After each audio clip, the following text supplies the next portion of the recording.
todas, sejam todos bem-vindos a esta casa, oficina do Espírito, chamado Centro Espírita José Cruz.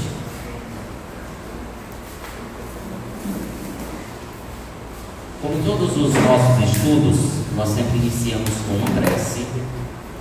Eu convido a todos nesse momento a mentalizar a figura do negro Rabi da Galileia. Deus, querido amigo, a Ti toda honra e toda glória. Que as benesses do Teu coração, Senhor, se derrame neste ambiente. Ambiente este preparado desde cedo pelos Teus emissários. E que aqui possamos receber as benesses do Teu amor, Senhor. Tendo as nossas mentes asserenadas. Em especial nós Te pedimos pela nossa irmã Arlete, a fim de que ela possa trazer o estudo da noite com clareza, com objetividade, e a nós, em recebendo os ensinamentos, ao sair daqui mais tarde, com o compromisso de vivenciar o Teu Evangelho, Senhor Jesus, carecemos do Teu amparo, da Tua força, da Tua energia, a fim de que sejamos instrumentos valorosos a ajudar outros tantos, todos os tutelados Teus, lembrando, Senhor, do que Tu disseste certa-feita: das ovelhas que o Pai me confiou, nenhuma se perderá. Assim sendo, todos os que se encontram neste planeta escola, Teus tutelados, Tuas ovelhas, um dia, Senhor, haveremos de estar diante de Deus, nosso Pai, e ouvir Tu dizer serenamente: aqui está, meu Pai, as Tuas ovelhas, enfim, apacentadas. Que todos nós, de mentes asserenadas, recebamos as Tuas bênçãos, hoje e sempre. Que assim seja. Assim sendo, convido a Arlete para nos conduzir no estudo da noite.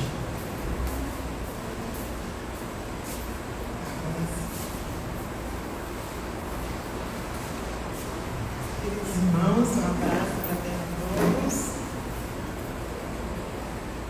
Quem está aqui pela primeira vez? Alguém está vindo hoje pela primeira vez? Bem-vindo. Estamos todos os dias, mas especialmente quartas-feiras, estudando o Evangelho de Jesus, o Evangelho segundo o Espiritismo, item por item, para que possamos compreender melhor o que Jesus nos trouxe. Atualmente, essas 4 semanas, estamos estudando o capítulo 14 do Evangelho segundo o Espiritismo, que tem como título: Honrai o vosso pai e a vossa mãe. Honrai. O termo honrai, a forma verbal honrai, é um imperativo. Tem que ser. Temos que honrar. Sabeis os mandamentos. Honrai a vosso pai e a vossa mãe, a fim de viverdes longo tempo na terra que o Senhor vosso Deus vos dará. Vos dará. Isso está lá em Deuteronômio, tá? No Velho Testamento. E esse capítulo se divide sobre piedade filial, que nós já estudamos, e o capítulo de hoje é só esse: quem é minha mãe e quem são meus irmãos? Vocês já ouviram essa frase de Jesus? Todo mundo já ouviu? Então nós vamos estudar sobre o que Jesus veio nos ensinar sobre família. E tendo vindo para casa, reuniu-se aí tão grande multidão que eles nem sequer podiam fazer sua refeição. Imaginemos que fosse o fim da tarde, era a hora do lanche da tarde, da janta, Hoje a gente come pão, né? Sabendo disso, vieram seus parentes para se apoderarem dele, pois diziam que perdera o espírito. Entretanto, tendo vindo sua mãe e seus irmãos, e conservando-se do lado de fora, mandaram chamá-lo. Ora, o povo se assentara em torno dele e lhe disseram: tua mãe e teus irmãos estão lá fora e te chamam. Imagine que Jesus estava dando atenção a todas aquelas pessoas que estavam ali. Vamos contextualizar, imaginar aquele fim de tarde na casa de Maria. Porque pelo que eu observei nos evangelhos, era a casa de Maria, na casa de Jesus. Que quem estava ouvindo, cada um ouviu num tom. Jesus disse: quem é minha mãe e quem são meus irmãos? E perpassando o olhar pelos que estavam assentados ao seu redor, disse: eis aqui minha mãe e meus irmãos. Pois todo aquele que faz a vontade de Deus, esse é dessa resposta de Jesus. Hoje, do jeito que eu li aqui. Não disse que todos nós intercedemos anjos. E ele já visualizava o potencial de cada um daqueles que se encontravam ali, interessados em aprender, em ser melhor um pouco a cada dia. Aqueles que estavam interessados em aprender estavam melhor do que os seus irmãos consanguíneos, porventura, que estivessem acompanhando sua mãe. E que ela estivesse também com eles, e terminou aproveitando e provando isso, mas não desmerecendo ela, de maneira alguma. Jesus não é momento, até porque tem outras passagens em que ele demonstra honrar esta mãe, tanto que ele teve a preocupação, no momento crucial ali, no final de sua existência carnal, de entregar ela aos cuidados de João. Muito bem, Laércio. O Laércio já compreendeu, porque ele já vem estudando há muito tempo. E você, quer falar alguma coisa? O Laércio já está aprendendo na escola. Mas assim, Alete, é que esse questionamento que Jesus traz a partir dessas informações é que a compreensão, saber quem é meu pai, quem são meus irmãos, isso é comum. Ele já a partir daí ele já traz ensinamentos de uma compreensão mais avançada, a compreensão do mundo espiritual, né? Porque essa do mundo material todo mundo sabe, é mais fácil de compreender. E a partir daí essa comparação, a primeira lição que ele já traz uma informação mais profunda na questão espiritual. Muito bem. Naquela época, eles queriam pegar Jesus de qualquer forma. Lembra daquela história? Né? Deus ou César? Ou eu não vim trazer a paz, vim trazer a espada? E quem não deixar seu pai, sua mãe e tal. Então, muitas coisas foram tradução, e muitas coisas eles também, os inimigos, os adversários de Jesus na época, queriam pegar qualquer coisa que ele falasse para ir contra, para dizer, olha, ele não liga para a família.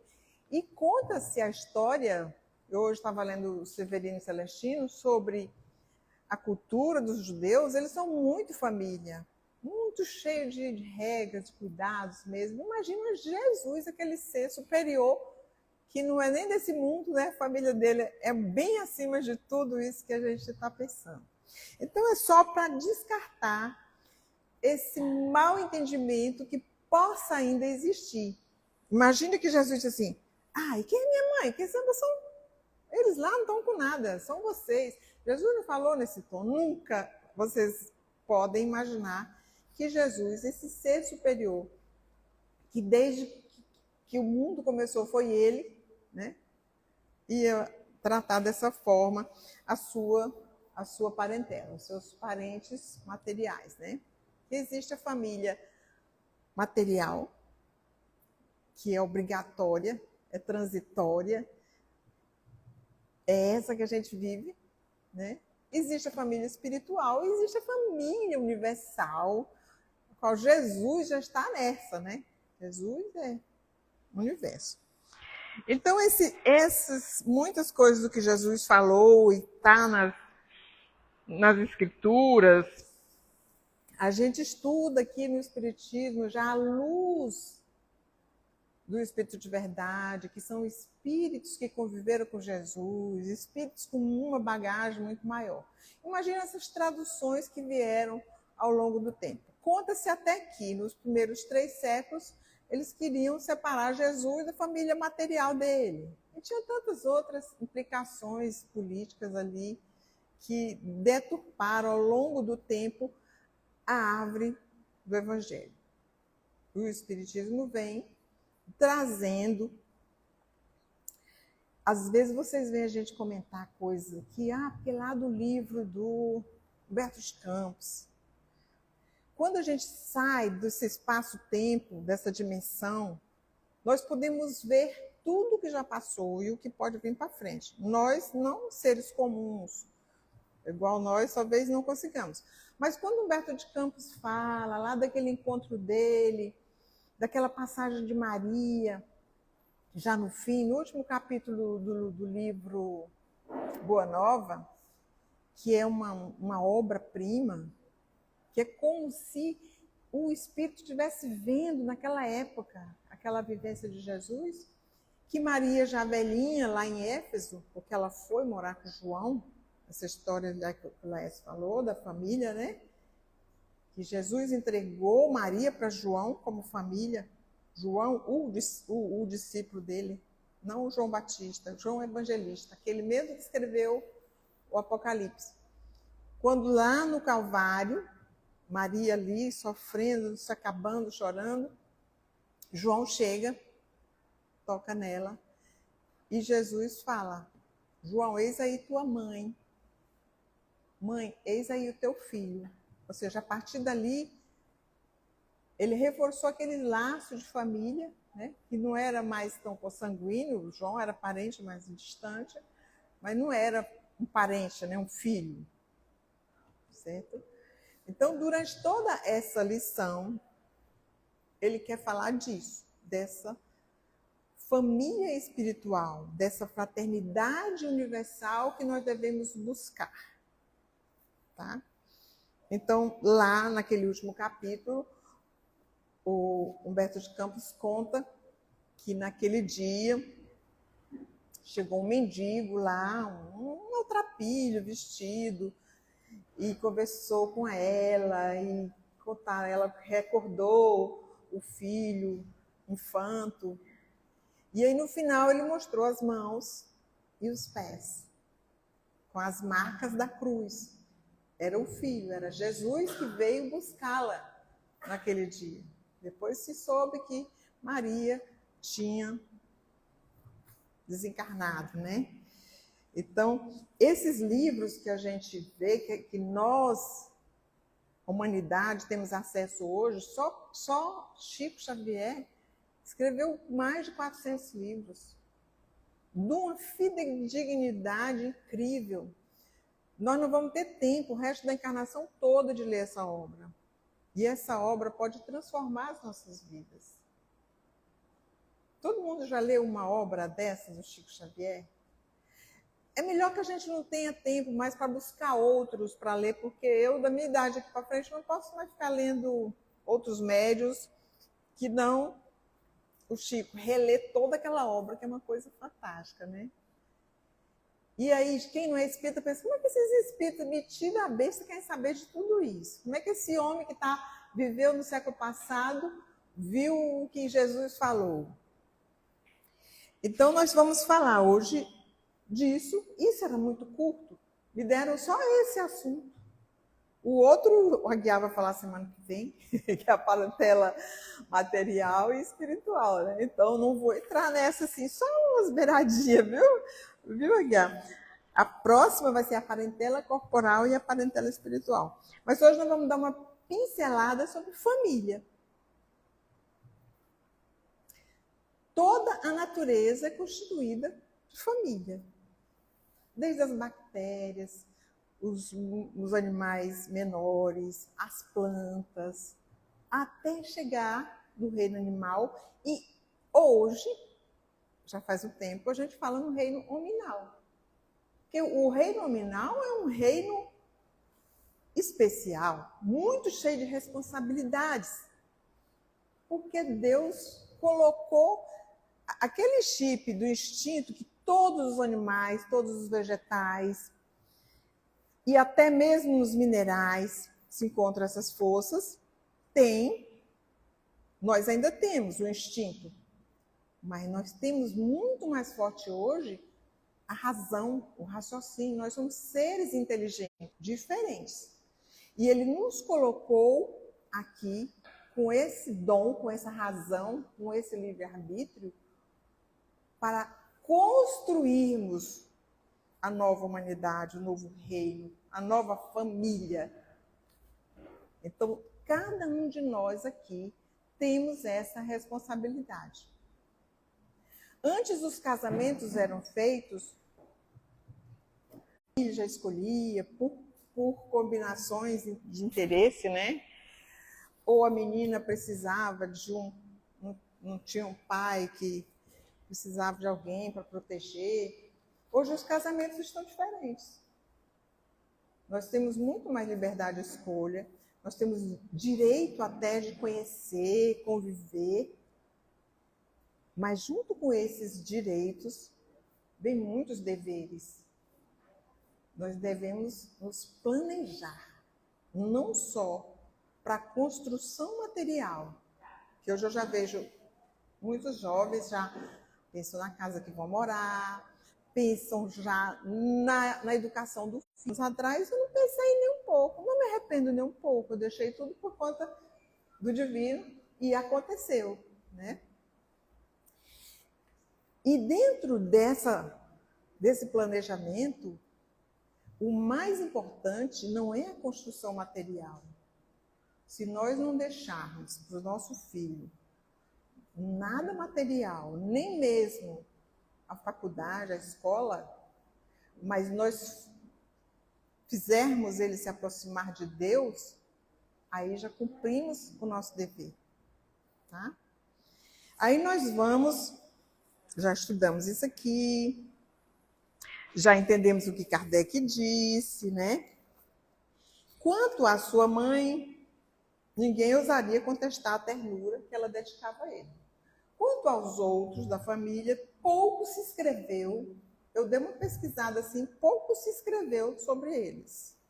Tá? Sabia-se que tinha 4 homens e 2 meninas, 2 mulheres, mas se era filho de José antes ou depois, isso não vem ao caso, até porque para nós, para o nosso estudo do espiritismo, do cristianismo redivivo, isso não tem a menor importância. Mas que Maria, para receber Jesus, já era um espírito do quilate quase de Jesus, né? Para poder receber e educar sim, acompanhar, de alguma forma, já era um espírito bem escolhido. As poucas passagens de Jesus e Maria, por exemplo, quando eles foram, todo ano iam a Jerusalém para a passagem da Páscoa, que eles perderam o menino com 12 anos, e o menino estava conversando com os doutores, no nível deles, entendeu? E Maria voltaram, depois de um dia de viagem, e assistiram aquilo, né, e preocupados. E logo depois Maria ficou preocupada já, conversando com Isabel, com José, que precisavam já introduzir o menino, o adolescente tão culto, tão adiantado, junto aos sacerdotes, né, para aprender, se formar também um doutor, um sacerdote, alguma coisa. E ele disse: mãe, chega dessa preocupação. Eu já estou com Deus, eu já converso com Ele. E assim, nesse dia aqui, que Jesus, conta-se que esse dia estava terminando de escolher os discípulos dele, e quando voltaram, todo mundo atrás dele, a turba, e nem puderam entrar. Era a hora do café, do lanche. nem puderam entrar para comer o pão, porque Jesus estava com aquele monte de gente lá e disseram que ele estava louco, que ele estava possuído. Isso é o que tem nos evangelhos, eu não sei se é exatamente isso. Então, assim, por essa expressão que o evangelho fala, era só para dizer que os parentes, a parentela, que às vezes, né, se você disser alguma coisa, parece que você está louco. Se a gente for conversar com algumas pessoas muito materialistas sobre uns planos bem espiritualistas, vão achar que a gente está louco. Então, e a mãe de Jesus, como mãe perfeita, né? Mas conta-se também que talvez ela não compreendesse o tamanho da missão de Jesus.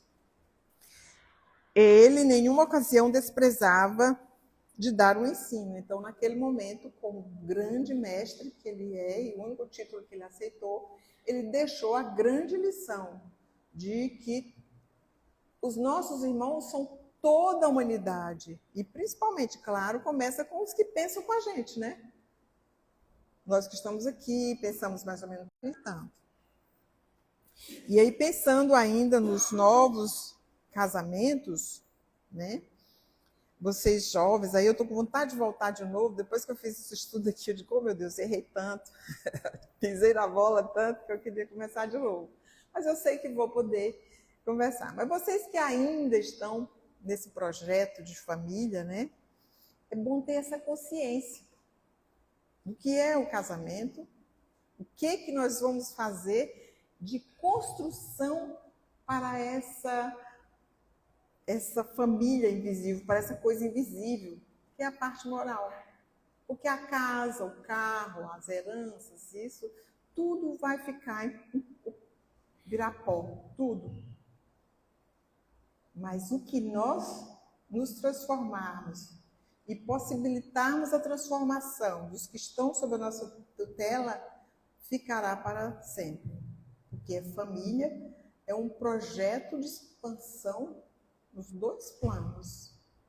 Nós temos aqui a nossa família, que hoje se compõe dos que estão sob o mesmo teto, e temos muito mais no plano espiritual, que estão sempre perto de nós, às vezes até querendo passar alguma comunicação, alguma intuição, algum conselho, e nós estamos totalmente fechados, porque estamos envolvidos apenas no material. Então, a nossa meta como pais, como avós, é aproximar a todos de Deus. Uma historinha aqui do irmão X, que é o mesmo Humberto de Campos, tem a lenda do filho. Ele usava isso, uma linguagem bem simples, só para a gente saber, para ilustrar mais essa questão da família. Ele conta que Deus, né, o Senhor, situou a terra com tudo, os primeiros homens com tudo que o homem precisava. Ele deu tudo. Digamos que ele estava começando a terra, né? A humanidade. Isso é uma historinha, uma criança, vai ser para adulto. Mas a coisa estava ruim. Tinha tudo, nós tínhamos tudo, mas estava ruim. Aí juntou aquela elite espiritualizada e disse, vamos falar com Deus, vamos falar com o Senhor, porque está faltando uma coisa. E ele disse, Pai, tem misericórdia de nós. Nós repartimos a terra, mas não nos entendemos. Todos reprovamos o egoísmo, que é o que acontece com a gente. No entanto, a ambição nos enlouquece. E um por um aspiramos a possuir maior quinhão. Ó Senhor, auxilia-nos. Deste-nos autonomia. Nos deste tudo, né? Pai amantíssimo, enriqueceste-nos com preciosos preceitos de justiça. Mas continuamos disputando. Era grande, era uma assembleia só de espírito evoluído, né? E aí conta-se que o todo misericordioso contemplou os habitantes da terra com muita tristeza e exclamou amorosamente, ah, meus filhos, apesar de tudo eu vos criei livres e livres serei para sempre. Livres na escolha, né? Porque em nenhum lugar do universo aprovarei princípios de escravidão. Ó Senhor, soluçar os homens, compadece entre nós e renova-nos o futuro. Eu estava vendo que a coisa não estava boa, estava faltando alguma coisa. O todo sábio meditou, meditou, e depois de alguns minutos falou comovido. Não posso modificar as leis eternas. Dei-vos o orbe terreno e sois independentes para estabelecer nele a base de vossa ascensão aos planos superiores. Tinha dado todo o material, né? Tereis constantemente, e seja onde for o que fizerdes, em função do vosso próprio livre-arbítrio. Conceder-vos-ei, porém, um tesouro de vida e renovação, no qual, se quiserdes, conseguireis engrandecer o progresso e abrilhantar o planeta. Nesse escrínio de inteligência e de amor, disporeis de todos os recursos para solidificar a fraternidade, dignificar a ciência, edificar o bem comum e elevar o direito. De um modo ou de outro, todos tereis doravante esse tesouro vivo ao vosso lado em qualquer parte da terra, a fim de que possais aperfeiçoar o mundo e santificar o porvir. Vocês já imaginam o que é que vai chegar de presente? Dito isso, o Senhor Supremo entrou nos tabernáculos eternos e voltou de lá trazendo um ser pequenino nos braços paternais. Nesse augusto momento, os atormentados filhos da terra receberam de Deus a primeira criança. Essa é a lenda do filho, tá? É uma historinha. Não tínhamos filho, mas estava difícil ainda, né? Então, nesse momento, Deus nos oportunizou, né? Agora para frente, todo mundo, de uma forma ou de outra, em qualquer tipo de família, vocês vão ter filhos, não tem desculpa. Né? Qualquer configuração familiar, podemos ter filho. Assim nasce o quê? O aprendizado do amor, né? Não é uma oportunidade, um instrumento fantástico, um filho. Todo mundo aqui tem um filho.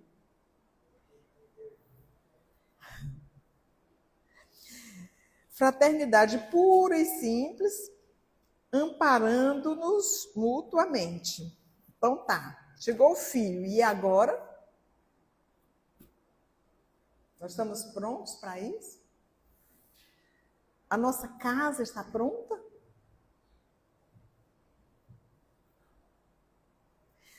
Aí Jesus, na casa de Pedro, Jesus no lar, lição 1. Quem escreveu foi o espírito Neio Lúcio. Neio Lúcio era pai do Públio, era? Ou era só da Célia? Era pai do Públio, né? Neio Lúcio? Eu sei que era pai da Célia. Neio Lúcio já vem desde os princípios do cristianismo. E ele escreve esse livro, como outros também, Jesus no Lar, ele escreve livros com a linguagem bem fácil, bem simples. E eu vou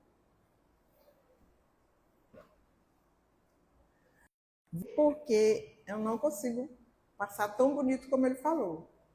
Imagina Jesus, noite prateada de luar, quando o Senhor, fora do pão partido com a família, a conversa não estava indo muito boa, talvez estavam falando da vida alheia, ou da política, ou do gestor, dos impostos. Jesus entrou, ele desconversava, tirava aqueles assuntos menores para falar. Ele disse, Simão, que era o pescador, o chefe dos pescadores. Essa história vocês já ouviram muitas vezes, porque a gente gosta muito dela, para falar do culto do Evangelho no Lar. Porque aqui foi instalado nesse dia o primeiro culto do Evangelho no Lar. E os meninos pescadores já ficavam assim, Jesus quer com essa pergunta tão simples, né? O apóstolo pensou alguns momentos e respondeu, Mestre, naturalmente escolhemos os peixes melhores. Ninguém compra os resíduos da pesca. Vocês entenderam essa passagem já? O que nós levamos para o nosso lar quando nós chegamos? Como que nós falamos com os nossos filhos, com a nossa esposa, nosso esposo? Como que nós abrimos a porta? O livrinho Sinal Verde é fantástico para a gente ter uma diretriz de educação. Como nós lidamos com as pessoas? Com brandura, com doçura, com respeito, né? Essa é a melhor parte. Quando Jesus fala do peixe, era só uma didática. E o oleiro, o que faz para atender a tarefa que se propõe? O oleiro trabalha com o barro, né? Com a argila. Como é que o oleiro faz? Ele não vai levar a argila, só o bolo para vender, né? Ele faz um pote, ele faz uma fruteira, ele faz tantas coisas bonitas o oleiro pode fazer, e quanto mais amor ele puser naquilo, mais bonita aquela obra fica, né? O que o oleiro faz com o barro? Modela, imprimindo-lhe a forma que deseja. E aí a forma que deseja é a forma que eu consigo fazer também. Às vezes eu ponho uma florzinha, ponho uma haste, pinto, vem com urucu, uma tinta da natureza. Tudo isso, quanto mais a gente dá, é o amor. Quando eu faço um bolo, só faço o bolo lá e não ponho nada em cima, foi bom. Mas se eu puser uma cereja, né? Fica melhor. A tal da cereja do bolo. O interlocutor, muito simples, informou sem vacilar, quando perguntou pelo carpinteiro. O que o carpinteiro faz com a madeira? Ele usa instrumentos, né? Lavrará a madeira, usará o enxó, o serrote, o martelo e o formão. De outro modo, não vai sair nada, vai sair um tronco. Fica bom? Também fica. Mas se eu puder botar uma arte ali, melhor, vai ter muito mais aceitação lá fora. Vai ficar muito mais bonito. Jesus estava dando uma aula aqui de construção da família.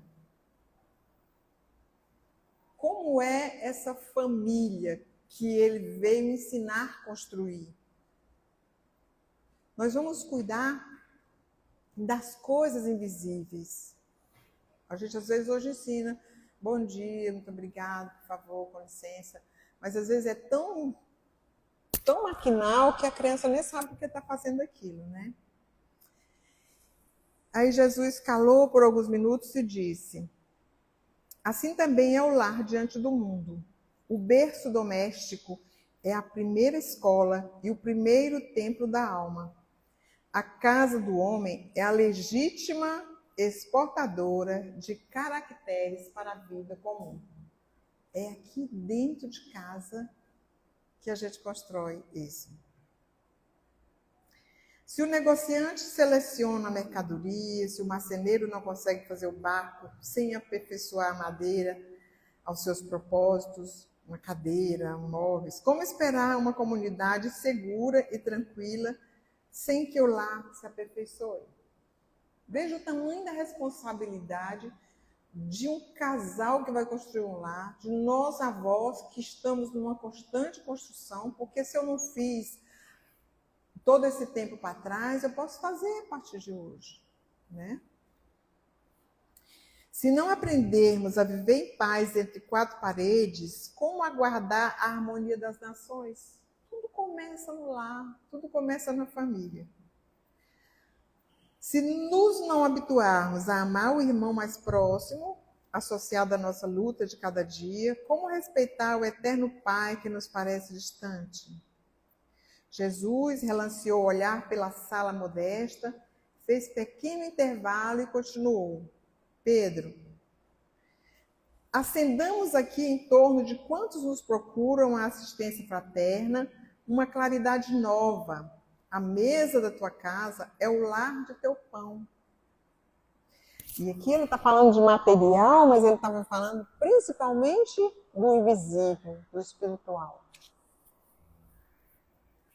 Nela recebes do Senhor o alimento para cada dia. Por que não está lá ao redor dela a sementeira da felicidade e da paz na conversação e no pensamento? O Pai que nos dá o trigo para o celeiro através do solo, envia-nos a luz através do céu. Se a claridade é a expansão dos raios que a constituem, a fartura começa no grão. Em razão disso, o evangelho não foi iniciado sobre multidão, mas sim no singelo domicílio dos pastores e dos animais. Simão Pedro fitou no mestre os olhos humildes e lúcidos, e como não encontrasse palavras adequadas para explicar-se, murmurou tímido: Mestre, seja feito como desejas. Então Jesus, convidando os familiares do apóstolo à palestra edificante e à meditação elevada, desenrolou os escritos da sabedoria e abriu na terra o primeiro culto do evangelho no lar. Então, quais eram os escritos daquela época? Não era ainda Marcos, Mateus, João, eram os escritos lá dos escribas do tempo de Isaías, Jeremias, dos profetas.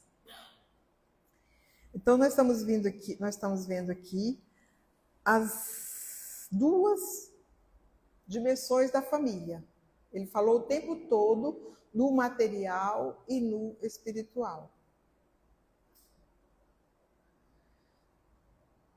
Hipólito Leão de Mizar Rivail, com 24 anos, escreveu um livro, os primeiros dele, não era espírita, Propostas para a Melhoria da Educação Pública.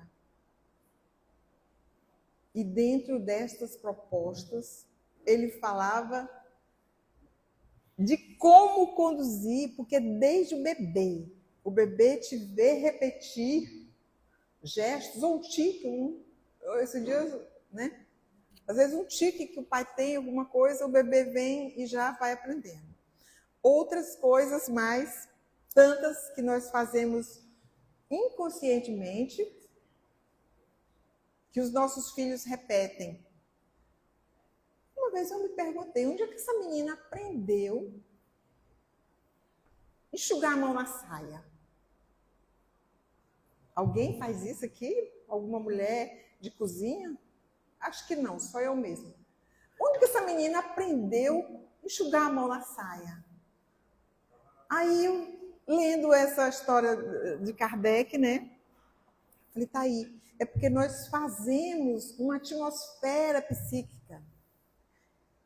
E o jeito que nós somos todos os dias, como nós falamos, como nós tratamos o outro, repetidas vezes, inconscientemente, porque nós vivemos muito mais no piloto automático do que no consciente, eu tiro isso por mim, nós vamos passando esses hábitos, transformando isso em hábitos nos nossos filhos. E aí, quando vem os adolescentes, meu Deus, onde essa menina aprendeu isso? E fomos nós. Tá? Então, hoje, mais conscientes que vocês estão do que eu há 50 anos atrás, podemos observar, vivermos mais conscientes. Agora, ultimamente, que eu tenho aprendido, eu contei outro dia que há 45 anos eu vi o Humberto Roder falando, preste atenção a cada passo. Naquele dia eu pensei em passo físico. Naquele dia que eu tinha 15 anos, tá? Como eu vou falar, como eu vou pensar, até mesmo, gente, os nossos sentimentos, nós podemos trabalhar. Há um ano atrás, estava numa salinha de evangelização ali, e eu falei que quando eu era menina, eu chutava gato. Tia, você já chutou um gato um dia? Então, quanta evolução nós estamos tendo. Hoje eu vejo os gatos elevados. Hoje eu entrei numa loja para comprar alguma coisa, tinha um gato em cima do balcão, no melhor lugar possível. Então, assim, as coisas estão melhorando, né? Nós estamos tratando melhor os animais. Eu já estou muito mais preocupada hoje do que antes, né? Ligava para o meio ambiente, para a ecologia, né? Então, esses são os princípios que nós temos que passar para os nossos filhos, para os nossos netos. Mas, primeiro, nós temos que olhar para dentro de nós, tomarmos essa consciência, né? E saber que nós estamos construindo nos dois planos, o que vocês não imaginam. Quem não tem saudade aqui de alguém que já foi? Um pai, um irmão, um filho, né? quanto mais isso se tornar natural para nós, aí Kardec fala na Revista Espírita que já vivia o assunto, já tinha 2 médios na casa, eles já tratavam a vida e a morte, o espírito e o corpo com entendimento, e o pai estava prestes a ir. Imagina, 1859, qualquer gripinha levava a gente embora, né? Mas se fosse um câncer, então não vivia mais nada. Aí o pai disse, olha, filhos, eu vou embora, eu vou partir, eu não vou mais estar aqui, mas não se preocupem, papai vai estar aqui cuidando. Nós vamos marcar dia no Evangelho no Lar, que já estavam fazendo, já tinham esse momento. E eu vou estar aqui para orientar, para ver as notas. Os meninos ainda estavam pequenos. E isso acontecia naquele lar.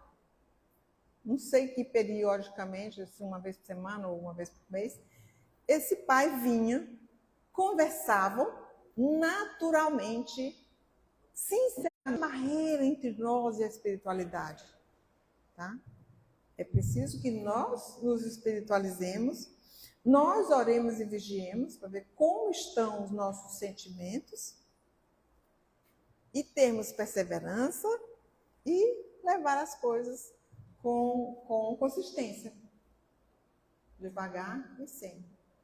Porque hoje melhores do que ontem e amanhã melhores do que hoje.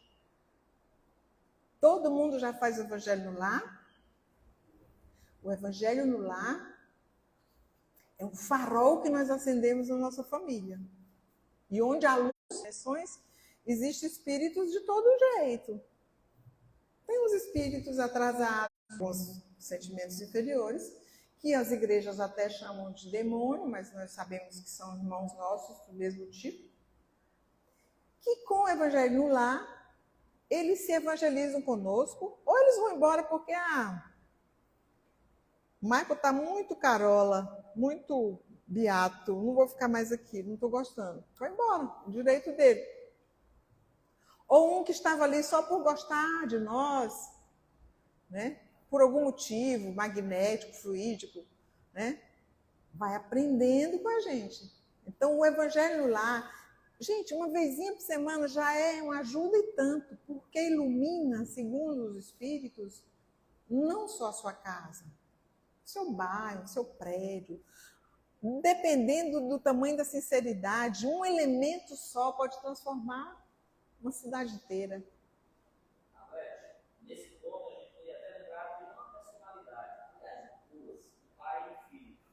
Uma pessoa social, mais rico, que fizesse evangelho no lar, em vez das brigas que eu chegava no PH em casa, que batia a esposa e o próprio filho.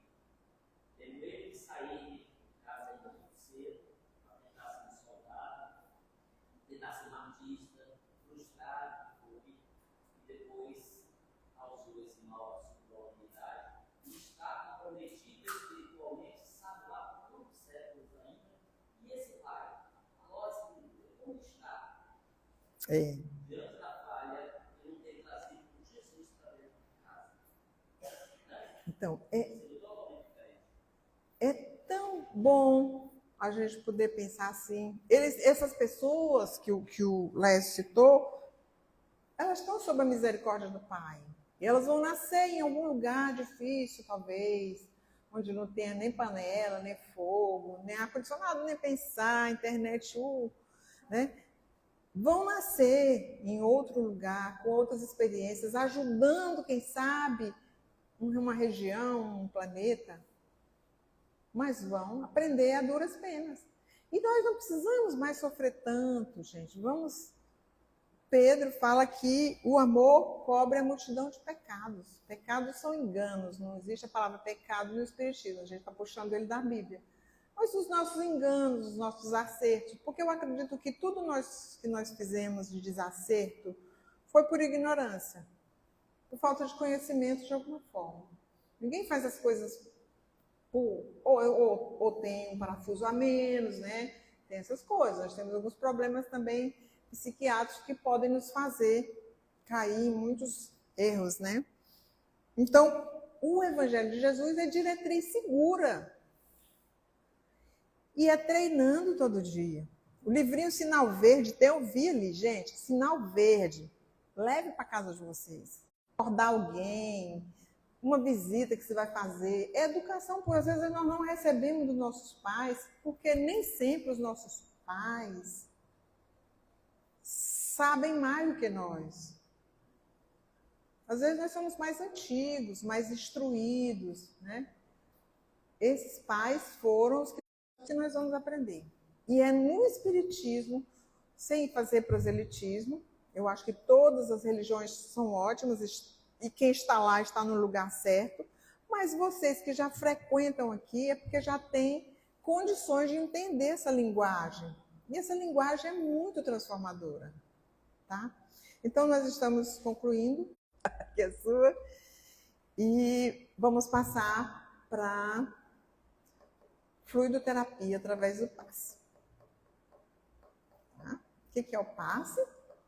Nós recebemos energias ali dentro, né?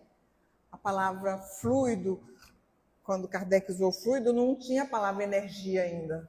Entendeu? Às vezes a gente fala fluido, mas é água, é líquido, o que é isso? É líquido? Porque fluido é uma coisa líquida, né? Mas são energias magnéticas que nós recebemos ali, que nos ajudam muito, tanto fisicamente quanto espiritualmente. Toma quem quer, mas quem está aqui fora recebe também, tá? Então, ninguém é obrigado a tomar passe. Mas eu sei que muitos gostam e durante o trabalho do passe é sugerido que todo mundo se mantenha em clima de prece, porque ajuda muito, reforça, são energias também que chegam ali, tá? Vou convidar a nossa irmã Maria Helena para nos conduzir na prece final. E vamos já todo mundo nos preparando para o trabalho do passe, tá? Um abraço fraterno a todos. E vamos seguindo.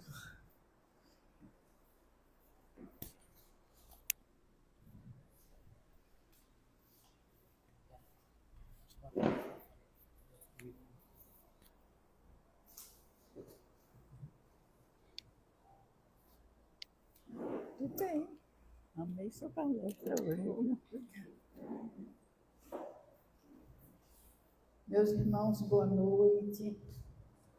É muita alegria estarmos aqui mais uma vez, nesta quarta-feira.